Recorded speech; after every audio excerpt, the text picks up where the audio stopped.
బ్రహ్మార్పణం.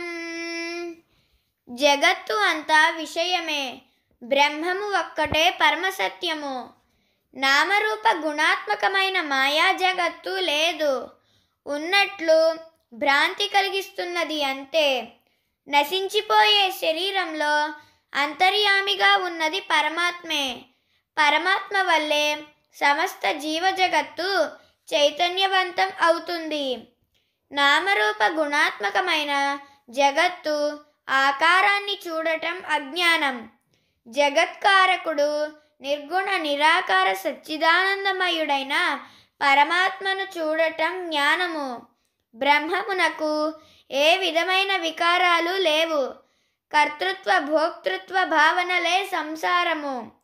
దేహభావనతో సంసారమునందు తాదాత్మ్యము చెంది సుఖదుఖ భావనలు పొందుతున్నాడు.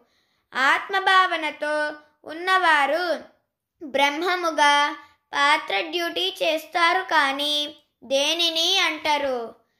బ్రహ్మార్పణం.